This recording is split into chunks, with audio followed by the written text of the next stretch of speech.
आज के दिन प्रभु यीशु मसीह जो क्रूस पर बलिदान हुआ, उसके द्वारा हमारे जीवन में जो 6 आशीषें आई हैं वो आज हम देखेंगे। वो आशीषें वो वाली आशीषें नहीं कि आपको क्या पसंद आता है, आपको क्या चाहिए, नथिंग। वो आशीष जो आपको आपके बल, आपकी ताकत, आपकी बुद्धि, आपके पैसे, आपके जोर से नहीं मिल सकती थी, वो आशीषें परमेश्वर ने अपने आप को क्रूस पर चढ़ाकर आपको दी है। तो आज के दिन जो हम उपवास सहित प्रार्थना में हैं, खुदावंद ने हमारे लिए उन 6 आशीषों को किस तरह दिया है वो जानेंगे। आइए पहली आशीष के बारे में जानेंगे। पहली आशीष हमें मिलती है पहला यूहन्ना अध्याय 1 वचन 7। पहली आशीष है पापों की क्षमा। आपको हो सकता है कि ये बहुत इजी लगे, पर आप याद रखिए पापों की क्षमा जब प्रभु यीशु मसीह क्रूस पर चढ़े तो वचन कहता है उसके लहू के द्वारा हमारे पाप क्षमा कर दिए गए हैं, उसके लहू के द्वारा हमारे पाप धो दिए गए हैं, हमें साफ कर दिया गया है। आमीन, हालेलुया। ये हमारी पहली आशीष है जो प्रभु ने अपने क्रूस पर चढ़ने के द्वारा हमें दी है, हमारे पापों की क्षमा। आमीन। यदि पिछली बातों को देखा जाए तो मनुष्य के मन में ये चलता रहता है कि ये कैसे हो सकता है। बहुत से लोग दूर दराज पहाड़ों पर चढ़ चढ़कर पापों की क्षमा को चाहते हैं, दूसरे जानवरों की, पक्षियों की बलियां देकर वो अपने पाप क्षमा करवाना चाहते हैं। पर आप याद रखिए वो रास्ता आप उन लोगों को, हर एक जन को पाप की क्षमा नहीं दिला सकता। पाप की क्षमा सिर्फ प्रभु यीशु मसीह के लहू के द्वारा है जो उसने कल्वरी की क्रूस पर लहू बहाकर हमें दी है। यह है हमारे जीवन की पहली आशीष जो हमें प्रभु ने अपने लहू के द्वारा दी है, वो है पापों की क्षमा। और दूसरी आशीष, हम सब लोग धर्मी ठहराए गए हैं।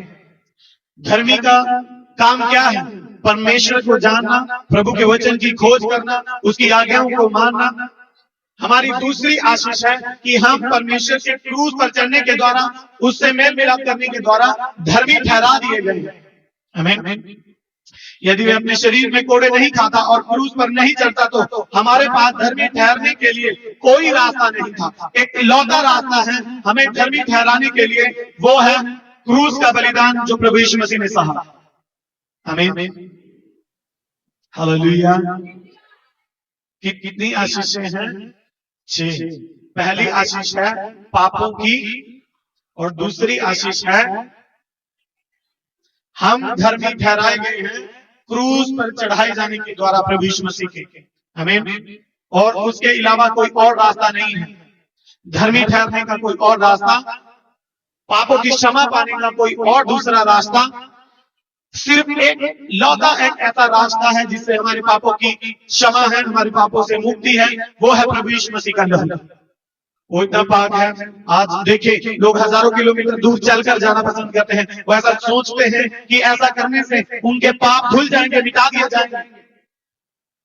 लोग भाग भाग कर जाते हैं, उनकी ऐसी मन्नत है कि वो लेट कर जाएंगे, भाग कर जाएंगे। वो हर एक जगह जाकर अपना माथा टिकाते हैं, पीटते हैं कि उनके पाप धो दिए जाएंगे। और पापों की मुक्ति कोई और रास्ता नहीं है। उन्हें ऐसा लगता है किसी जानवर की, किसी पक्षी की बलि चढ़ाकर उनके पाप क्षमा कर दिए जाएंगे। नथिंग, ऐसा कभी नहीं हो सकता। एक मनुष्य के पाप को धोने के लिए पाक और पवित्र लहू चाहिए, और वो है प्रभु यीशु मसीह का लहू जो हमें पापों से आजादी देता है। वो है उसका क्रूस का बलिदान जो हमें धर्मी ठहराता है। आमीन। यह है दूसरी आशीष। और तीसरी आशीष है हमारा परमेश्वर के साथ मेल मिलाप हो गया है। आमीन। क्या हो गया है? रोमियो अध्याय 5 वचन 10 में ऐसा लिखा है, परमेश्वर के साथ हमारा मेल मिलाप हो गया है। यीशु मसीह के क्रूस पर चढ़ाए जाने के कारण हमारा परमेश्वर के साथ मेल मिलाप हो गया है। दूसरा कुरिन्थियों अध्याय 5 वचन 18 में लिखा है। आमीन। किसके द्वारा मेल मिलाप हुआ? आज के दिन जो प्रभु यीशु मसीह क्रूस पर चढ़ाए गए उसके द्वारा हमारा मेल प्रभु हमारे परमेश्वर से हुआ। यह हमारी तीसरी आशीष है। यह बाकी आशीषों से जो हमारे माइंड में, हमारी सोच, हमारी अभिलाषा में हमें लगती है, उससे कई बढ़कर है। कि हमारा परमेश्वर के साथ मेल हो गया, मेल मिलाप हो गया। ये उन सब बातों से बढ़कर है कि हम परमेश्वर के साथ मेल मिलाप में आ गए। हमें हालेलुया। अब हम उसे अपना पिता कह सकते हैं और हम उसकी संतान बन गए। किसके द्वारा? प्रभु यीशु मसीह के क्रूस पर चढ़ाए जाने के द्वारा। हालेलुया। समझ में आ रहा कि नहीं? किसके द्वारा? प्रभु यीशु मसीह के क्रूस पर चढ़ाए जाने के द्वारा, हम उसके बहाए लहू के द्वारा हमारे पापों की क्षमा है। उसके क्रूस पर चढ़ने के द्वारा हम धर्मी ठहरा दिए गए हैं और उसके क्रूस के बलिदान के द्वारा हम हालेलुया परमेश्वर के साथ मेल मिलाप कर सके, वरना इसके अलावा कोई और रास्ता नहीं था। हमें वो गैप प्रभु यीशु मसीह के क्रूस के बिना कोई और चीज किसी वस्तु से नहीं भरा जा सकता था। वो परमेश्वर ने अपने पुत्र के द्वारा हमसे मेल मिलाप किया। ये हमारी तीसरी आशीष है। हमें आशीषें मिल चुकी है। पापों की क्षमा हमें मिल चुकी है। हम धर्मी ठहरा दिए गए हैं। हमारा परमेश्वर के साथ मेल मिलाप हो चुका है, क्योंकि हम उसे हे अब्बा, हे पिता कहकर पुकार सकते हैं। हालेलुया। अब हमें इन आशीषों को जानने की जरूरत है। ये हमारे अधिकार हैं जो परमेश्वर ने हमें दिए हैं।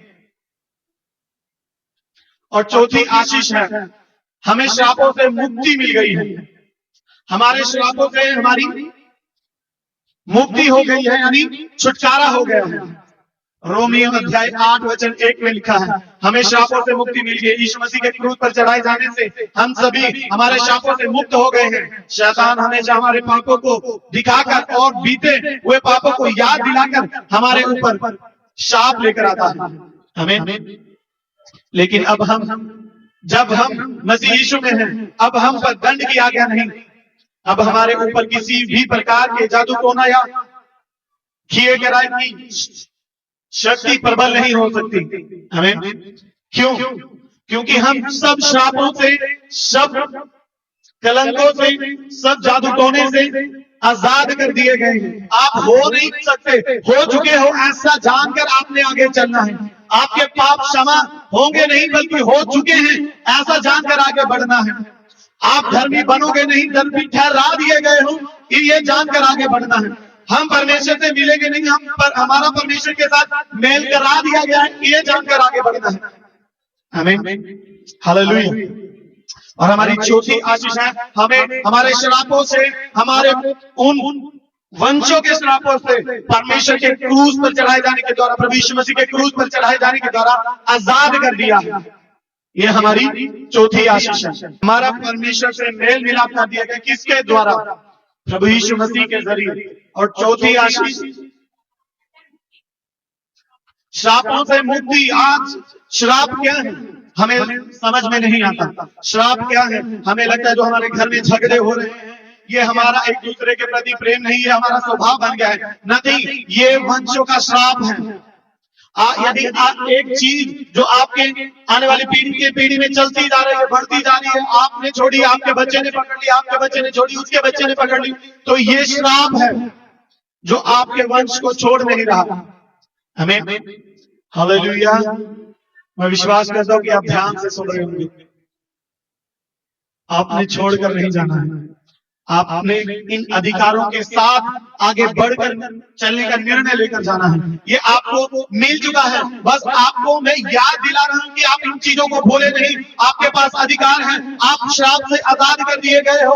आपके पाप धो दिए गए हैं। शैतान इतना चला गया है कि वो आपको आपके पाप, आपकी गलतियां, आपके गुनाह याद दिलाता है, आपको दिखाता है और फिर से पाप में गिरा देता है हमें। हालेलुया। समझ में आ रहा है कि हम दोबारा से पाप में जाने के क्या कारण है? कि हम फिर से अपने पापों को याद करते हैं, और वो याद दिलाने वाला शैतान है कि वो पाप याद दिलाकर आपको फिर से पाप में गिराना चाहता है। हालेलुया। और हमारी पांचवी आशीष है कि हम सब प्रभु के उस अनुग्रह के द्वारा जो उसने हम पर किया है, परमेश्वर की संतान बन चुके हैं हमें। हम परमेश्वर की, ये हमारी पांचवी आशीष है। कि हम परमेश्वर की किस चीज के द्वारा बन चुके हैं। यदि प्रभु यीशु मसीह हमारे लिए स्वर्ग को छोड़कर पृथ्वी पर नहीं आते, हम अपने पापों से मुक्त नहीं होते, हम धर्मी नहीं ठहराए जाते, हमारे श्राप हमसे अलग नहीं किए जाते, तो याद रखिए हम परमेश्वर की संतान, उसके बच्चे कभी नहीं कहला सकते थे, क्योंकि पाप परमेश्वर के नजदीक नहीं जा सकता और पाप का परमेश्वर से कोई नाता नहीं है। आमीन, हालेलुया। हम परमेश्वर की संतान ठहरा दिए गए। यूहन्ना अध्याय 11 और वचन 52 में ऐसा लिखा है, हम परमेश्वर की संतान बन गए हैं। यीशु मसीह के क्रूस पर चढ़ाए जाने के द्वारा हमें जीवन में यह सबसे बड़ा सौभाग्य मिला है कि हम परमेश्वर की संतान कहलाएं। सर्वशक्तिमान परमेश्वर जिसने सारी सृष्टि की रचना की, उसने अब उसके बेटी और बेटियां कहलाने का हमारे लिए सबसे बड़ी आशीष के रूप में ये दिया है। किसकी बेटी और बेटी कहलाने का अवसर, हक हमें दिया गया है? परमेश्वर की। आमीन, आप परमेश्वर की संतान हैं। परमेश्वर के क्रूस पर बलिदान के द्वारा आज के दिन हमें परमेश्वर की संतान घोषित कर दिया गया। प्रभु यीशु मसीह ने हमारा मेल करा दिया गया है, हमारे श्रापों से आजाद कर दिया गया है, हमें धर्मी ठहरा दिया गया है, उस लहू के द्वारा हमारे पापों को धो दिया गया है। यह परमेश्वर का बड़ा काम है, यह परमेश्वर की योजना है आपके लिए, आपके जीवन के लिए, उसे बदलने के लिए, उसे संवारने के लिए। यह परमेश्वर की योजना है। आपने इन आशीषों को अपने जीवन में याद करना है, लेना नहीं है। परमेश्वर ने ऑलरेडी क्रूस पर बलिदान करने के द्वारा आपको दे दी है, बस आप इन्हें दोहराते नहीं, इन्हें याद नहीं करते, आप इन्हें अपनी अथॉरिटी नहीं मानते, अपना अधिकार नहीं समझते। आज भी यदि किसी पर समस्या आ जाए, परेशानी आ जाए, तो उन्हें यह लगता है कि हमसे कोई गलती गुनाह हो गए होंगे, इसलिए ये आ गया, इसलिए हो गया। पर ऐसा नहीं है, हमारे पाप धो दिए गए हैं। अब हम जो ये हमारी समस्या, हमारी परेशानियां, ये हमारे पाप के द्वारा हमारे अंदर एंटर नहीं कर सकती, क्योंकि हमारे पाप प्रभु यीशु मसीह के लहू के द्वारा धो दिए गए हैं। हमें यदि अब एंटर करेंगी तो हमारी अनाज्ञाकारिता के द्वारा, हमारे वचन पर अडिग ना रहने के द्वारा, हम वचन को पूरा नहीं कर पा रहे, इसके द्वारा वो पाप हमारे अंदर एंटर करेगा। हमें हम वचन की शिक्षा को भूल जाएं, प्रभु को त्याग दें, उसे ना पुकारें, प्रार्थना ना करें, उसे ना जाने, उसे ना माने। आप याद रखिए हमारे अंदर पाप एंटर करेगा। आमीन।